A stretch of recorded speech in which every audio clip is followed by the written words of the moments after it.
In just the past 3 years, 4 of the 15 ECOWAS member countries have seen military coups and some serious shakeups in leadership. Niger, Mali, Guinea, and Burkina Faso have all had their fair share of political drama. ECOWAS has been around since 1975, aiming to bring together West African nations in economic harmony.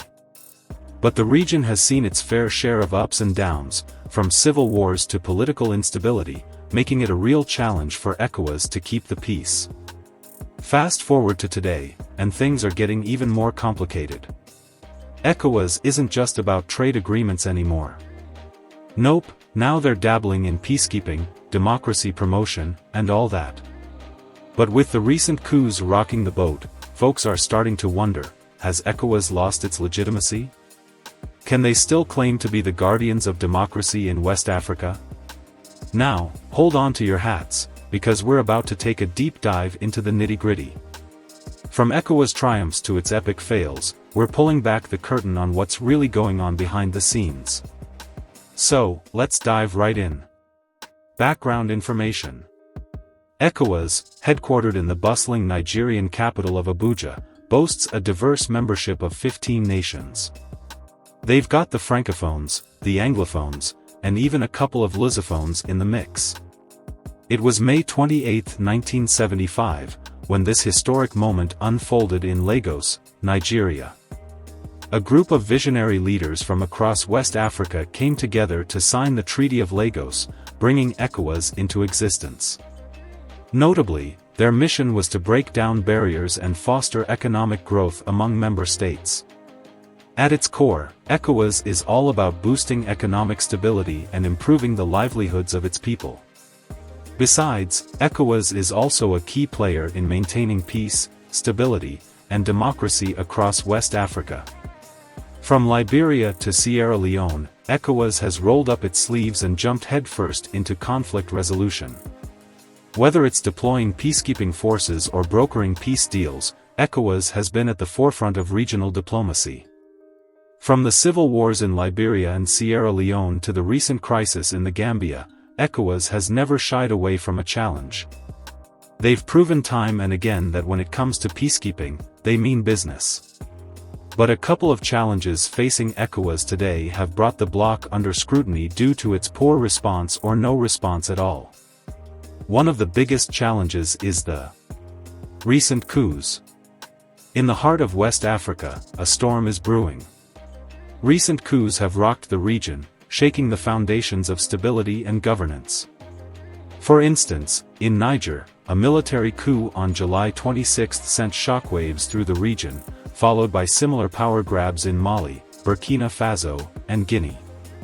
These coups have sent ripples of instability across West Africa, raising questions about governance and democracy.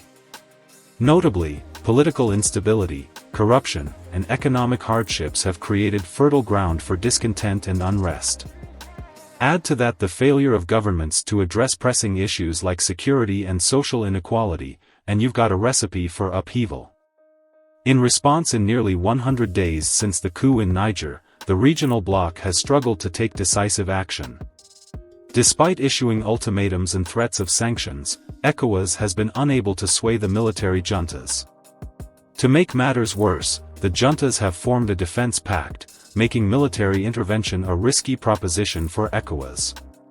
The prospect of an all-out regional war has forced the bloc to tread carefully, lest they escalate tensions further. But what does all this mean for the future of West Africa? With ECOWAS struggling to assert its authority and the coups eroding trust in democratic institutions, this has brought into question the legitimacy of the regional bloc. Assessment of ECOWAS legitimacy. Long hailed as a beacon of democracy in Africa, ECOWAS now faces a critical test as democratic norms erode across the region. Recent events in Mali, Senegal, Burkina Faso, Guinea, and Niger highlight a worrying trend of democratic backsliding. However, ECOWAS has a long history of upholding democratic principles, from its intervention in Liberia's civil war to its role in resolving the political crisis in Gambia. These actions have solidified its reputation as a champion of democracy. However, recent coups in Mali, Guinea, and Burkina Faso have exposed ECOWAS's limitations.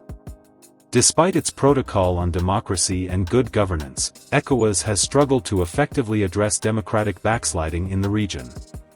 Notably, ECOWAS's response to these coups has been inconsistent, raising questions about its credibility and effectiveness.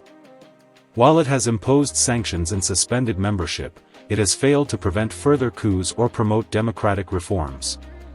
Further, there are various theories abound regarding ECOWAS' response to recent coups, with some suggesting that internal dynamics and external pressures are shaping its actions.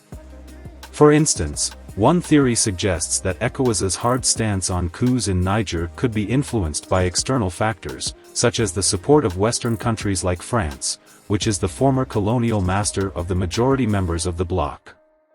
Additionally, ECOWAS's short history, challenging background, and divisiveness in making several key decisions may also play a role in shaping the organization's response.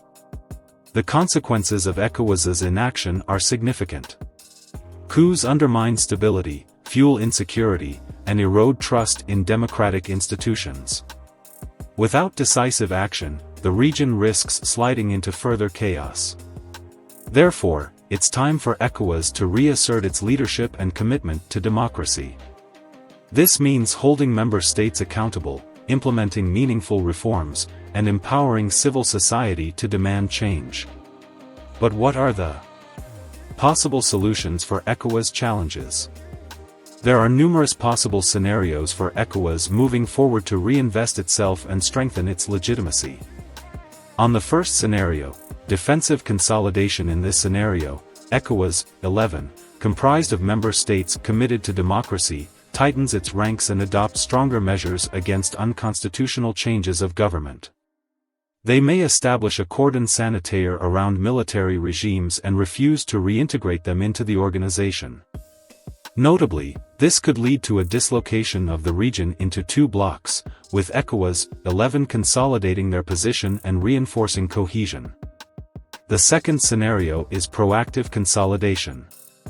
In this scenario, ECOWAS, 11 takes proactive steps to address the root causes of coups, such as corruption and democratic deficits. They hold leaders accountable for third-term ambitions and dubious elections while negotiating transition plans with juntas. Notably, this approach focuses on revitalizing ECOWAS as a force for the people and promoting civilian rule through dialogue and negotiation. Finally, under the third scenario, the bloc may enforce normative disintegration. In this scenario, ECOWAS leaders accept the failure of their democratic agenda and prioritize other pressing issues, such as health and security. They may expedite the reintegration of suspended juntas and downplay governance norms in favor of regional unity. This approach risks undermining ECOWAS's democratic aspirations but could lead to greater collaboration on urgent issues. ECOWAS faces a critical juncture as it navigates the fallout from recent coups. The path forward will depend on the organization's ability to adapt to changing dynamics and prioritize the interests of its member states and citizens. Proposed solutions or recommendations. In the face of ongoing challenges to its legitimacy, the Economic Community of West African States, or ECOWAS, must take decisive action to regain trust and enhance its effectiveness. For instance, one key recommendation is to prioritize good governance within ECOWAS member states. This includes efforts to strengthen institutions, tackle corruption, and promote transparency. By fostering good governance, ECOWAS can create an environment conducive to peace and stability, ultimately enhancing its legitimacy. Another crucial recommendation is to commit to economic integration projects. By facilitating trade, removing administrative restrictions, and investing in infrastructure, ECOWAS can boost intra-community trade and improve the standard of living for its citizens. Notably, these efforts will not only promote economic growth but also contribute to peacebuilding and regional stability. In addition, ECOWAS should develop a comprehensive strategy to combat terrorism and piracy in the region. By addressing security challenges head-on, ECOWAS can create a safer environment for its citizens and bolster its credibility. These recommendations underscore the importance of a holistic approach to governance, economics, and security within the ECOWAS framework. Overall, ECOWAS faces significant challenges in maintaining its legitimacy and effectiveness. However, by prioritizing good governance, economic integration, and security, ECOWAS can strengthen its position as a leading regional organization. Thank you for watching. If you love the content, please consider subscribing, liking, sharing, and commenting. Stay tuned for more. Bye for now.